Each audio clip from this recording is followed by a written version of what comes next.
উদ্ধবজি, যে উদ্ধবজির কথা আমরা প্রথমেই শুনলাম না, সেই উদ্ধবজি একবার তার কাছে আদেশ প্রাপ্ত হয় যে যাও তুমি কলিকে দমন করো। কাকে দমন করো? পরীক্ষিত মহারাজকে কে কি আদেশ দেয়? পরীক্ষিত মহারাজকে কে আদেশ দেয়? না উদ্ধব আদেশ দেয়। কি আদেশ দেয়? না কলিকে দমন করার আদেশ দেয়। কি আদেশ দেয়? কলিকে দমন করে এসো। কলিকে यदा मुकुंद भगवान ख्यं तप्त सपदंगत तत्तिनाथ कलिरायत सर्व साधन बाधकः। যে মুহূর্তে ভগবান স্বধাম গমন করেছে, ধরাধামকে ছেড়ে, সেই মুহূর্তে কলি পদার্পণ করেছে। যে মুহূর্তে ভগবান স্বধাম গমন করলেন, সেই মুহূর্তে কলি পদার্পণ করেছে ধরাধামে। তাই সেই কলি বিভিন্ন সাধন ভজনে ভগবানের ভক্তিতে বাধা প্রদান করছে। তাই যাও সে কলিকে দমন করে এসো, কারণ তুমি ক্ষত্রিয় পুত্র, তোমাকে কলিকে দমন করার দায়িত্ব রয়েছে। তারপর তুমি ভক্ত, যাও কলিকে দমন করে এসো। কে বললেন? কে বললেন? উদ্ধব বললেন। তখন পরীক্ষিত মহারাজ বেরিয়ে যান কলিকে দমন করার জন্য। আর হস্তিনাপুর রাজ্যের নিকটে তিনি দেখতে পান এক গর্হিত কর্ম। কি কর্ম? না এক রাজবেশধারী কালো বর্ণের পুরুষ এক গাভী এবং এক বৃষের উপর অত্যাচার করছে। খুব মন দিয়ে শুনবেন। কি দেখতে পেলেন? এক গাভী এবং এক বৃষের উপর অত্যাচার করছে, তাদেরকে পীড়া দিচ্ছে, কষ্ট দিচ্ছে। কে? না রাজবেশধারী এক কালো বর্ণের পুরুষ। কে ছিল সে? পরীক্ষিত মহারাজ বুঝে গেলেন এই পুরুষ কোনো অন্য কেউ নয়, এই কলি হবে। কারণ আমার রাজ্যের নিষ্পাপ প্রাণীদের উপর অত্যাচার কলি ছাড়া আর কে করবে? এই হবে কলি। কলিকে যেই দমন করার জন্য অস্ত্র বের করলেন, সেই কলি পরীক্ষিত মহারাজের চরণে পড়ে যায় আর বলে, খুব মন দিয়ে শুনুন, কলি বলছে পরীক্ষিত মহারাজকে, মহারাজ আপনি শুধু আমার দোষকেই জানেন। হ্যাঁ অবশ্যই, তুমি তো পাপ কর্মকে বিস্তার করো, পাপ বিস্তার করো, ভজনে সাধনে বাধা প্রদান করো, ধর্মে বাধা প্রদান করো, তো তোমার আবার দোষ ছাড়া কি গুণ থাকবে?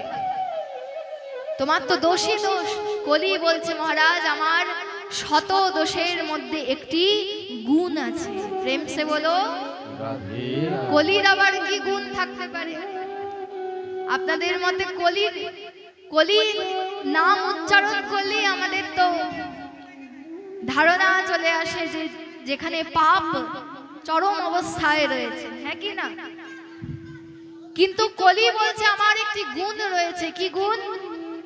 না খুব মন দিয়ে শুনবেন। আস্তে। সত্যযুগে মানুষের আয়ু কত ছিল জানেন? আচ্ছা আগে বলুন, কলি যুগে যদি আপনাদেরকে বলা হয় যে আপনারা বনে গিয়ে অরণ্যে গিয়ে হাজার হাজার বছর, যে সত্যযুগে হাজার হাজার বছর তপস্যা করত, সেই তপস্যা যদি আমাদেরকে করতে বলা হয় তো আমরা পারবো? হাজার হাজার বছর ধরে অশ্বমেধ, গোমেধ, নরমেধ আদি কত কত বিশাল পবিত্রকর যজ্ঞ, যার দ্বারা ভগবানকে পাওয়া যেত, সেই সমস্ত যজ্ঞ, সেই মতো পরিচর্যা, তপস্যা আদি করার ক্ষমতা কলির জীবের লেশ মাত্র রয়ে গেছে, প্রায় লুপ্ত প্রায়। কেন?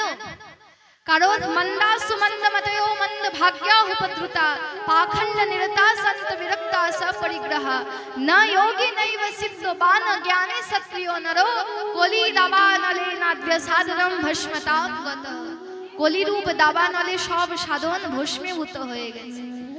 আমাদের ধৈর্য কম হয়ে গেছে, ধৈর্য আমাদের কম হয়ে গেছে, বুদ্ধি মন্দ হয়ে গেছে, হৃদয় চিত্ত মন্দ হয়ে গেছে। তাহলে এমন অবস্থায় কলিযুগে ভগবানকে কিভাবে পাবো? তারপর তো আয়ু আমাদের স্বল্প হয়ে গেছে।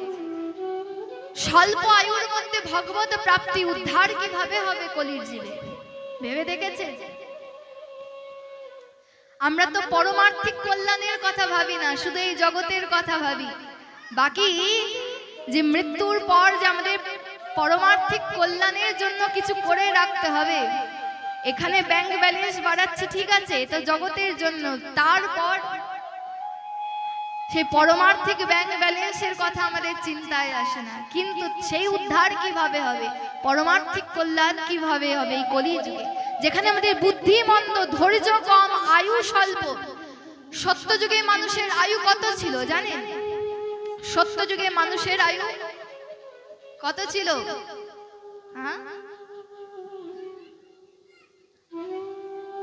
সেটা তো সত্যযুগের আর সত্যযুগের মানুষের আয়ুর মধ্যে এক করে ফেলবেন না। আচ্ছা, যুগের আয়ু সম্পর্কে একটু বলে রাখি, সবারই জানা উচিত এগুলি।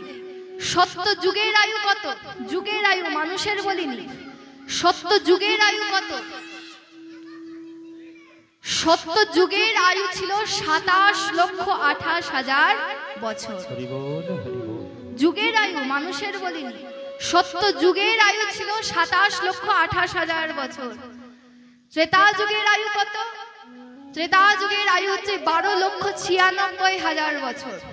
দাপর যুগের আয়ু হচ্ছে 8,64,000 বছর। আর কলি যুগের আয়ু হচ্ছে 4,32,000 বছর। যুগের আয়ু। কিন্তু এই সমস্ত যুগে মানুষের গড় আয়ু কত ছিল? দুটির মধ্যে ভেদ করবেন। সত্য যুগে মানুষের গড় আয়ু কত ছিল না 1,00,000 বছর। কত ছিল? অনেকে বলছে বাবা রে, সত্য যুগে মানুষের গড় নির্ধারিত আয়ু ছিল 1,00,000 বছর। যখন ত্রেতা যুগ এলো, মন দিয়ে শুনবেন, ত্রেতা যুগ আসার পর ভগবান সেই আয়ু থেকে একটি শূন্য কেটে দিলেন। কত হলো? কত? 10,000 বছর। ত্রেতা যুগে মানুষের গড় নির্ধারিত আয়ু হলো 10,000 বছর। দাপর যুগ এলো, ভগবান আরেকটা শূন্য কেটে দিলেন মানুষের আয়ু থেকে। দাপর যুগে মানুষের গড় আয়ু কত হলো? 1,000 বছর। এরপর যখন কলি যুগ এলো, তখন ভগবান আরেকটা শূন্য কেটে দিলেন। কত হলো? গড় আয়ু হলো, গড় নির্ধারিত আয়ু হলো কলি যুগে 100 বছর। আমার তো মাঝে মাঝে ভয় পাই যে কলির পর তো ঘোর কলি আসে, এবার ভগবান যেভাবে শূন্য কাটতে শুরু করেছে তাতে আরেকটা শূন্য না কেটে দেন। আর এতে বেশি সন্দেহ নেই, এতে বেশি ভাবনার নেই। কেন জানেন? আমরা শুনলাম কলি যুগের আয়ু কত না 4,32,000 বছর যুগের আয়ু। তার মধ্যে কত বছর অতিক্রান্ত হয়েছে জানেন? কলি যুগের কত বছর অতিক্রান্ত হয়েছে? 4,32,000 বছরের মধ্যে কলি যুগের মাত্র 5,500 বছর অতিক্রান্ত হয়ে গেছে। 5,500 বছর অতিক্রান্ত হয়ে গেছে। তাতেই একবার ভাবুন 100 বছর কতজনের প্রেম সে বলো রাধে রাধে, কতজন সেই 100 বছর পর্যন্ত পৌঁছাতে পারে। এতে ইতিমধ্যে কলির প্রভাবে আয়ু আরো স্বল্প হয়ে গেছে। এক তো অন্যান্য যুগের থেকে স্বল্প আয়ু, আর কলি যুগের মধ্যেও আরো স্বল্প হয়ে আসছে। কেন? কলির প্রভাবে। তো মানুষের আয়ু স্বল্প, এর মধ্যে হাজার হাজার বছর তপস্যা করার সামর্থ্য আমাদের নেই। সত্য যুগে ভগবানকে কিভাবে পাওয়া যেত না? কৃতে অধ্যায়াৎ বিষ্ণু। সত্য যুগের তপস্যার দ্বারা, হাজার হাজার বছর তপস্যার দ্বারা ভগবানকে পাওয়া যেত। কারণ ভক্তগণ আয়ু ছিল 1,00,000 বছর, 1,00,000 বছর, তার মধ্যে যদি হাজার হাজার বছর করতে অসুবিধা ছিল না। এখন তো 100 বছরই আমরা কতজন পাচ্ছি যে হাজার হাজার বছর তপস্যা করে। তো কিভাবে ভগবত প্রাপ্তি হবে? সত্য যুগে, মন দিয়ে শুনবেন, কলির জীব কেন ভাগ্যবান শুনে রাখুন। সত্য যুগে ভগবত প্রাপ্তির নিজের উদ্ধারের উপায় ছিল, কল্যাণের উপায় ছিল তপস্যা। কৃতে অধ্যায়াৎ বিষ্ণু। ত্রেতা যুগে কিভাবে ভগবানকে পাওয়া যেত না? ত্রেতায়াম যজতো মখায়। ত্রেতা যুগে যজ্ঞের দ্বারা ভগবানকে পাওয়া যায়। কিসের দ্বারা? ত্রেতা যুগে যজ্ঞের দ্বারা। ত্রেতায়াম যজতো মখায়। দ্বাপরে পরিচর্যায়াত। দ্বাপরে পরিচর্যার দ্বারা ভগবানকে পাওয়া যায়। আর কলি যুগে খুব সুন্দর দেখুন, সত্য যুগে তপস্যার দ্বারা ভগবানকে পাওয়া যাচ্ছে, কিন্তু তপস্যার দ্বারা যে সবাই ভগবানকে পেয়ে যায় এমন নয় যে সবাই তপস্যা করেছে সবাই পেয়ে গেছে, এমন হয়নি। কোনো নিশ্চয়তা নেই। ত্রেতা যুগে যজ্ঞের দ্বারা ভগবানকে পাওয়া যেত, কিন্তু যজ্ঞের দ্বারা যে সবাই ভগবানকে পেয়ে যাবে এমন কোনো নিশ্চয়তা ছিল না। দাপরে পরিচর্যার দ্বারা ভগবানকে পাওয়া যেত, কিন্তু পরিচর্যার দ্বারা সবাই ভগবানকে পেয়ে যাবে কোনো নিশ্চয়তা ছিল না। আর কলি যুগে তো না তপস্যা, না বিশাল বড় বড় ভগবত প্রাপ্তির যোগ্য এবং সেই মতো পরিচর্যা করার ক্ষমতা নেই, কিন্তু কলি যুগে আমরা ভগবত প্রাপ্তি অনায়াসে করতে পারি। তাই তো কলির জীব ভাগ্যবান, অনায়াসে। না হাজার হাজার বছর তপস্যা, না অন্য কোনো সাধনার আবশ্যকতা রয়েছে ভগবানকে পাওয়ার জন্য, নিজের পরমার্থিক কল্যাণের জন্য। কি একটি প্রয়োজন, কি না কলৌ তৎ হরি কীর্তনম। কলি যুগে সেই হরি নামের দ্বারায় ভগবানকে পাওয়া যায়, ভগবত প্রাপ্তি করা যায়। আর সব থেকে সুন্দর বিষয়, অন্যান্য যুগে সাধনায় কোনো নিশ্চয়তা নেই, সবাই ভগবানকে পাবে এমন নয়, কিন্তু কলি যুগে হরি নামের দ্বারা যে ভগবানকে পাওয়া যাবেই যাবে, এতে কোনো সন্দেহ নেই। নামের মহিমাকে ভালোভাবে বুঝবেন ভক্তগণ। শুধু ভাগবত কথা শুনে নিলাম ৩-৪ ঘন্টা ধরে এমন নয়, কিছু গ্রহণ করে নিয়ে যেতে হবে, হ্যাঁ কি না? এখানে প্রসাদ গ্রহণ করবেন আর ভাগবত কথাও গ্রহণ করে নিয়ে যেতে হবে। কলি যুগে নাম ছাড়া ভক্তগণ কোনো উপায় নেই। কলি যুগে নাম ছাড়া উদ্ধারের আর কোনো উপায় নেই, খুব মনে রাখবেন। এমনকি ভগবান স্বয়ং দাঁড়ে দাঁড়ে গিয়ে, শ্রীমান চৈতন্য মহাপ্রভু দাঁড়ে দাঁড়ে গিয়ে, যিনি রাধা কৃষ্ণ মিলিত তনু, স্বয়ং সাক্ষাৎ ভগবান, তিনি দাঁড়ে দাঁড়ে গিয়ে অধম পাপী কলির জীবকেও এই ধন প্রদান করছেন আর বলছেন হরের নাম হরের নাম হরের নামৈব কেবলম কলৌ নাস্তে নাস্তে নাস্তে গতিরন্যথা। কলি যুগে হরিনাম হরিনাম এবং কেবল হরিনাম। ভাবুন, 3 বার করে বলছে, একবার নয় 3 বার, যেন 3 সত্য। হরিনাম হরিনাম এবং কেবল হরিনাম, এছাড়া জীবের কোনো গতি উদ্ধারের নেই নেই নেই। 3 বার বলে দিয়েছে, তবু আমরা কতজন হরিনাম করছি ভাবুন। সাক্ষাৎ ভগবান দাঁড়িয়ে দাঁড়িয়ে গিয়ে বলছেন এত সরল উপায় ভগবত প্রাপ্তির হরিনাম, তবু আমরা কতজন করছি হরিনাম। কারা কারা হরিনাম জপ করে দুহাত তুলবেন। কারা কারা নাম জপ করে দেখুন।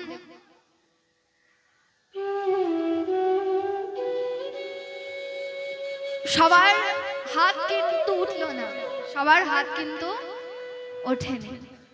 অথচ হরি নাম ছাড়া কলি যুগে আর কোনো উদ্ধারের উপায় নেই।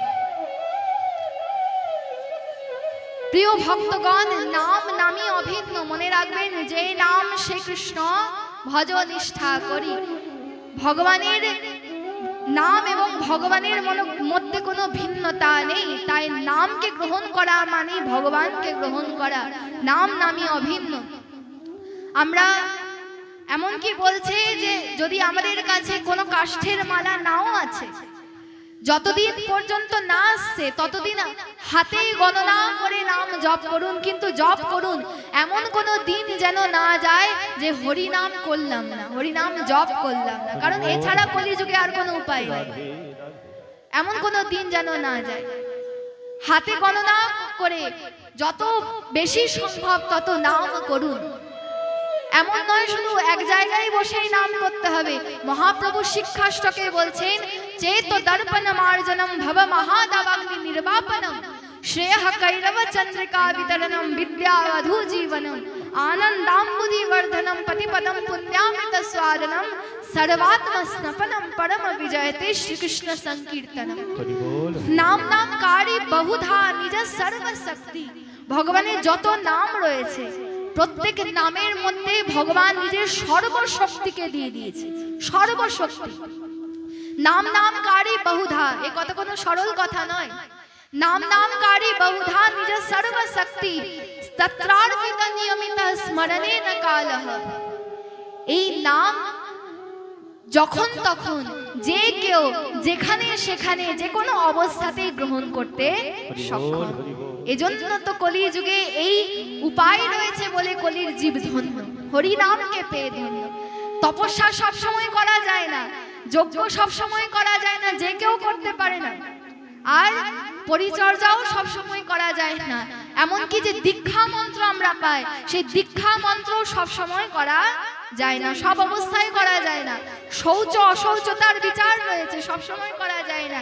কিন্তু ভগবানের নাম তত্রার্পিতা নিয়মিতঃ স্মরণেন কালঃ, ভগবানের নাম যে কোনো অবস্থায়, যে কোনো স্থানে যে কেউ করতে পারে। প্রেম সে বলো রাধে রাধে। এই নামের মহিমাকে ভাবুন, এই নাম সবথেকে উত্তম উপায়। আগে নাম তারপর নামি। এই নাম উল্টো করে গেও, নামকে উল্টো করে গেও তার কল্যাণ হয়ে গেছে। প্রেম সে বলো রাধে রাধে। রত্নাকর রাম উল্টো গেছে, প্রথমে মরা মরা মরা মরা, কিন্তু তার মধ্যেও যে রাম নাম হয়ে গেছে, উল্টো গেও তার কল্যাণ হয়ে যায়। ভাবুন একবার এই নামের কি গুণ। যে কোনো উপায়ে নামকে আশ্রয় করতে হবে, এ কথা মাথায় রাখবেন। নামকে আশ্রয় করতে হবে। আপনারা রন্ধন করছেন, রান্না করছেন, সেই সময় তো মুখে আপনারা নাম করতেই পারেন, হ্যাঁ কি না? রান্না করছেন, অফিস যাচ্ছেন গাড়িতে করে, নাম তো করতে পারেন। আমাদের সময় বের করে নিতে হবে নাম করার জন্য।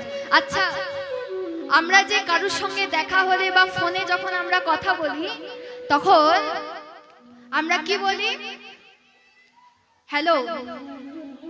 কারোর সঙ্গে দেখা হলে বলি হাই। অনেক ব্রজবাসীরা বলে তোমাদের কি পেটে ব্যথা হচ্ছে যে হাই হাই হাই হাই করছো? হরি বল হরি বল। প্রেম সে বলো রাধে রাধে। বিদেশি শব্দকে তো আমরা খুব গ্রহণ করে নিয়েছি, কিন্তু এত বড় ধন আমাদের কাছে আছে ভগবানের নাম, সেটি গ্রহণ করার আমাদের হৃদয় নেই, চিত্ত নেই। কারোর সঙ্গে দেখা হলো, আমাদের বৃন্দাবনে একটি কথা আছে, হাই হ্যালো ছোড়ো রাধে রাধে বলো। হাই হ্যালো ছাড়ো, রাধে রাধে বলো। কারণ যদি আমরা নাম করি, কারোর সঙ্গে দেখা হতে যদি রাধে রাধে বলি, জয় নিতাই বলি, হরে কৃষ্ণ বলি, তাহলে আমারও নাম করা হবে। হাই হ্যালো বলতে নিজের কোনো কল্যাণ হবে না, কিন্তু সেখানে যদি ভগবানের নাম করি তো আমারও বলে কল্যাণ হবে, আর যে শুনছে তারও কল্যাণ হবে। প্রথম প্রথম অনেকে বলবে আরে দেখো রাধে রাধে বলতে শিখেছে, রাধে রাধে বলতে শিখেছে আবার ফোনে। তো প্রথমে তো অনেকে বলবে, কিন্তু আপনাদেরকে বুঝতে হবে যে আপনারা নিজের কল্যাণ করবেন না অন্যের কথা শুনে গোবিন্দায় নমঃ নমঃ নিজের জীবনকে এভাবেই রাখবেন। কারণ কথা বলতে তো মানুষ ছাড়ে না ভক্তগণ। আজ তিলক কণ্ঠী পড়েছি, দুহাত তুলছি, ভগবানের কথা শুনছি, নাম জপ করছি, তো লোক 10 জন জড়ো হয়ে যাবে কথা বলার জন্য। আরে মানুষ তো ভগবানকে ছাড়ে না, আমরা তো তুচ্ছ জীব। প্রেম সে বলো রাধে রাধে। ভগবানকেও মানুষ ছাড়ে না। কুছ তো লোক কহেঙ্গে, লোগোं का काम है कहना। মানুষের কাজই হলো কথা বলা। একটি গল্প বলেই শুনুন। একবার পার্বতী মাতা এবং মহাদেব নন্দীর ওপর বসে ভ্রমণ করছিলেন। খুব মন দিয়ে শুনবেন। নন্দীর ওপর আরূঢ় হয়ে দেবাদিদেব মহাদেব পার্বতী মাতার সাথে ভ্রমণ করছেন। আর এমন সময় যখন নন্দীর ওপর দুজনা ভ্রমণ করছে আরূঢ় হয়ে, তখন কয়েকজন লোক জড়ো হয়ে যায়। এবার তারা সেই বেশে তো ছিলেন না, সাধারণ মানুষের বেশে এসেছেন। নন্দীও সেই সাধারণ ভাবে এসেছে। তো 10 জন জড়ো হয়ে যায় আর বলে আরে দেখো এদের মধ্যে কোনো মায়া দয়া নেই, দুজন চেপে গেছে তার বাহনের ওপর, আর দুজন চেপে এরকম ভ্রমণ করছে, কোনো মায়া দয়া নেই। নন্দী মহারাজ বলছে প্রভু আপনি এদের কথা শুনবেন না, এদের কাজই হচ্ছে কথা বলা। এরা জানে না আপনারা যদি আমার ওপর বসেন আরূঢ় হন, তাহলে আমার তাতে দুঃখ হয় না, কষ্ট হয় না, আমার বরং সুখ হয়, আমার সেবাতেই সুখ। তা আপনারা বসে থাকুন, কোনো অসুবিধা নেই। তো পার্বতী মাতা বলছে না না তোমার কষ্ট হবে, আমি নেমে যাচ্ছি, তুমি প্রভুকে নিয়ে স্বামীকে নিয়ে ভ্রমণ করো, আমি পাশে হেঁটে হেঁটে যাচ্ছি। তখন পার্বতী মাতা হেঁটে যাচ্ছেন আর নন্দী মহারাজের ওপর আরূঢ় হয়ে মহাদেব ভ্রমণ করছেন, আর এমন সময় কিছু দূর যায় আরো কয়েকজন লোক জড়ো হয়ে যায়, আর জড়ো হয়ে বলে, আরে দেখো কোনো মায়া দয়া নেই, কেমন পুরুষ, একটা নারী স্বভাব মাত্রই কোমল হয়, দুর্বল হয়, সে হাঁটছে আর পুরুষ হয়ে কিরকম বাহনের ওপর চড়ে যায়। প্রেম সে বলো রাধে রাধে। তো মহাদেব বলছে, দেবী এক কাজ করুন, আপনি বসে যান, আমি হেঁটে যাচ্ছি। না না স্বামী, এরা তো বলবে আপনি বসুন, আমি হেঁটে যাই। না না তুমি বসো। তো পার্বতী মাতা নন্দীর ওপর আবার বসেন, আর দেবাদিদেব মহাদেব তিনি পাশে হেঁটে হেঁটে যাচ্ছেন। কিছু দূর যান, আবার কয়েকজন জড়ো হয়ে যায়, আর তারা এবার বলতে থাকে, দেখো কিরকম কিরকম স্ত্রী, কিরকম রমণী, কিরকম স্ত্রী, কিরকম পত্নী। স্বামী হেঁটে যাচ্ছে আর নিজে বাহনে উপর বসে নিজে খুব সুন্দর আরামের সাথে ভ্রমণ করছে। প্রেম সে বলো, স্বামী হেঁটে যাচ্ছে আর পত্নী কিরকম আরাম করে যাচ্ছে। পার্বতী মাতা বলছে, স্বামী আমি আগেই বলেছিলাম যে আমি বসবো না, আপনি বসে থাকুন। তখন দেবাদিদেব মহাদেব বলছে, এক কাজ করা যায়, আমরা দুজনাই হেঁটে যাই আর আমাদের সাথে নন্দী মহারাজ চলুন। ঠিক আছে। দেবাদিদেব মহাদেব পার্বতীর মাতা দুজনাই হেঁটে যাচ্ছেন, আর তার পাশে নন্দী মহারাজও পাশে যাচ্ছেন। এরপরও কিছু দূর যায়, আরো কয়েকজন জড়ো হয়ে যায়, আর জড়ো হয়ে তারা বলতে থাকে, দেখো কিরকম বুদ্ধি, সাথে বাহন রয়েছে তবু হেঁটে হেঁটে যাচ্ছে মহারাজ। প্রেম সে বলো রাধে রাধে। তো করবেটা কি? মানুষের স্বভাবই কথা বলা। কারণ কেন বলে দেখুন, কারণ নিজেরা তো আচরণ করে, নিজেরা তো ভক্তি করে, নাম করে করবে না, তারা তো নরকের গামী হবে। তো তারা হয়তো ভাবে যে একা একা কেন যাব, আরো দু চারজনকে যদি সাথে করে নিয়ে যেতে পারি তাহলে তো ভালো। প্রেম সে বলো রাধে রাধে। তো যারা বলছে যদি নিজে স্থির থাকেন তাহলে এক সময় এমন দেখা যাবে, যারা বলছে আরে খুব রাধে রাধে বলতে শিখেছে, হরে কৃষ্ণ বলতে শিখেছে, জয় নিতাই বলতে শিখেছে, তারা নিজে থেকে একদিন ফোন করলে নিজেই প্রথমে বলবে রাধে রাধে। যদি আপনি নিজের ভাবে স্থির থাকেন। তো এখানে দেখুন, নাম যে কোনো উপায়ে করতে হবে, মুহুর্মুহু করতে হবে, কারণ নাম ছাড়া জীবের আর কোনো উপায় নেই, গতি নেই, বিশেষ করে কলি যুগে। আর এত সরল উপায়ও নেই, তাই সারা দিনে কোনো না কোনো সময় বিশেষ করে আমাদের নাম জপে বসতে হবে, যত সম্ভব নাম জপ করতে হবে, যত বেশি সম্ভব। আর সারা দিনে অন্যান্য কর্ম করছি, গৃহের কর্ম করছি, বাইরের কর্ম করছি, যদি সম্ভব হয় মুখে উচ্চারণ করে আমরা নাম করতে পারি, বা মনে মনেও আমরা নাম উচ্চারণ করতে পারি, কিন্তু নামের আশ্রয় আমাদের আসতেই হবে। দুহাত তুলে একবার বলবেন আমার সাথে, হরে কৃষ্ণ হরে কৃষ্ণ কৃষ্ণ কৃষ্ণ হরে হরে হরে রাম রাম রাম হরে হরে জয় জয় শ্রী রাধে। তো পরীক্ষিত মহারাজ কলির এই গুণটি দেখে কলিকে বললেন, ঠিক আছে দমন করব না, কিন্তু তোমাকে মাত্র 4টি স্থান দেব। 4টি স্থান দিলেন পরীক্ষিত মহারাজ কলিকে।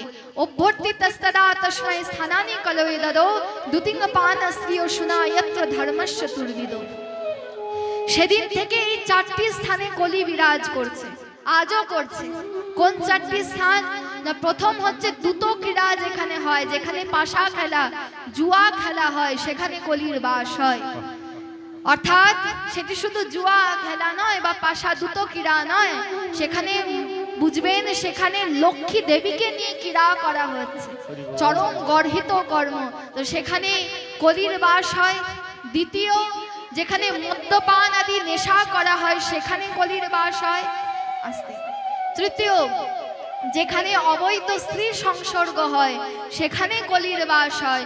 আর চতুর্থ, হিংসার অনুকূল স্থান, সেই হিংসা মানুষে মানুষে হোক বা কোনো পশুকে হত্যা করা, তাকেও হিংসা বলা হয়, সেখানেও কলির বাস হয়। এই 4টি স্থান দিলেন, কিন্তু কলি সন্তুষ্ট হলেন না। কেন? কলি বলছে আপনার রাজ্যে তো এই 4টি স্থান নেই, তো আমি আপনার রাজ্যে কোথায় থাকব? তখন পরীক্ষিত মহারাজ বলছেন, ঠিক আছে তোমায় আরেকটি স্থান দিচ্ছি। এই 4টি স্থান দিলেন, তার অতিরিক্ত আরেকটি স্থান দিলেন। কোন স্থান? খুব মন দিয়ে শুনবেন, বিশেষ করে মায়েরা। পরীক্ষিত মহারাজ বলছেন, ঠিক আছে, এবার থেকে যেহেতু স্বর্ণে রজগুণ বর্তমান, স্বর্ণ সোনা সোনা, প্রেম সে বলো রাধে রাধে, স্বর্ণে যেহেতু রজগুণ বর্তমান, তাই আজ থেকে স্বর্ণে তোমার বাস হবে। প্রেম সে বলো রাধে রাধে। এবার মনে হচ্ছে রাধে রাধের আওয়াজটা একটু কম হলো। আচ্ছা, তো স্বর্ণে কলির বাস, তো কে কে এটি জেনে যে সোনাতে তো কলির বাস, তো বাড়ি গিয়ে সব সোনা দানা খুলে রেখে দেবেন তো? বাবাদেরকে আর বলবেন না তো যে সোনার গয়না করিয়ে দাও? বলবেন।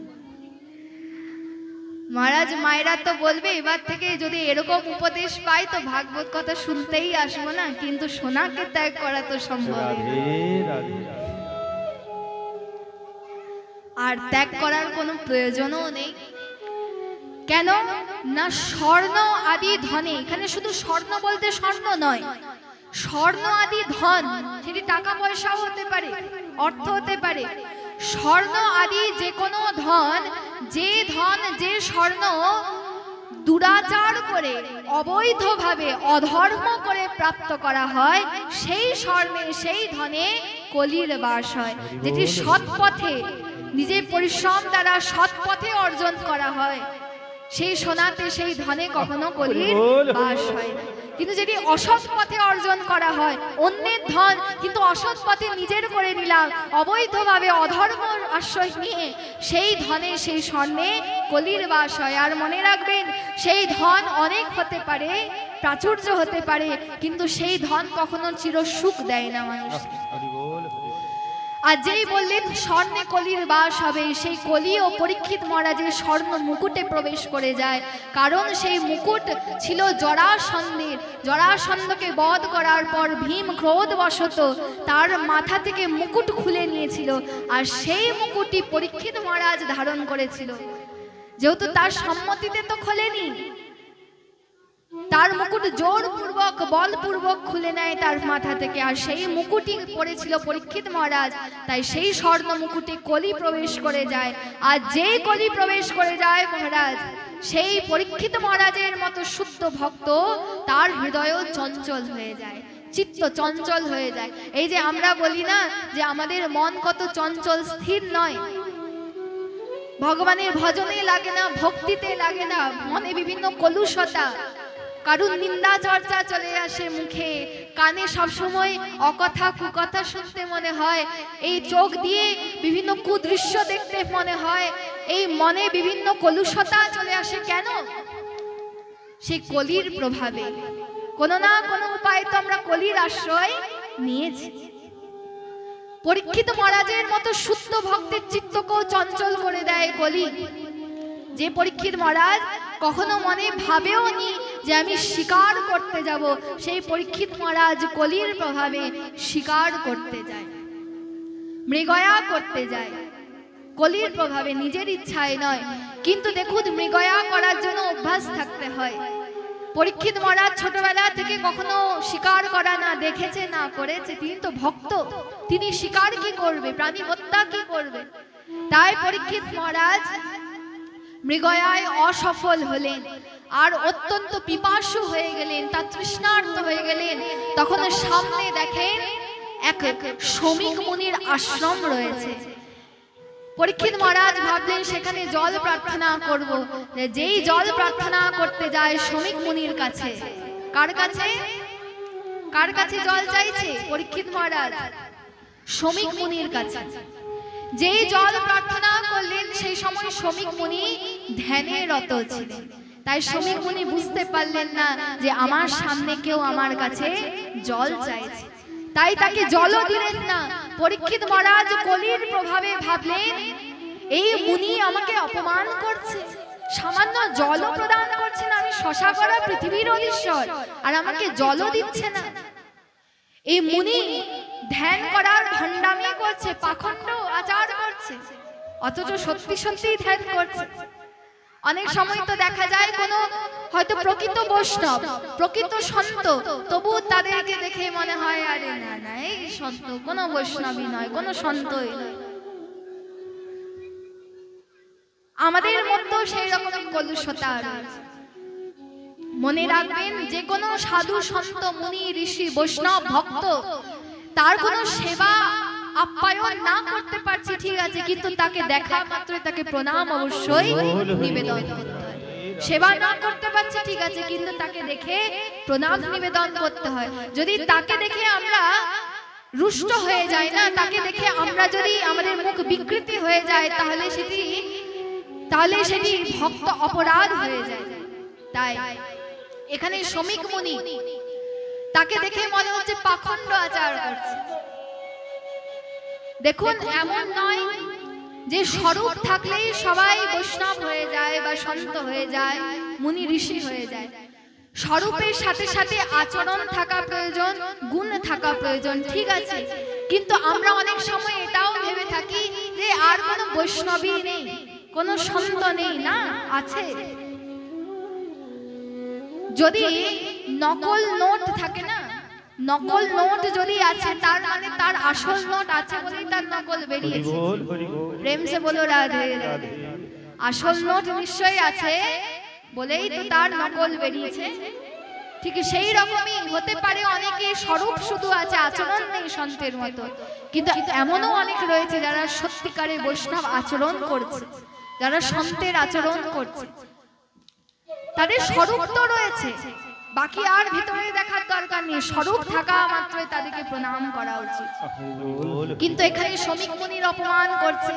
পরীক্ষিত মহারাজ বলছে, এই মুনি আমাকে অপমান করলো, আমিও এই মুনির অপমান করব। সামনে দেখে একটি মৃত সর্প পড়ে রয়েছে।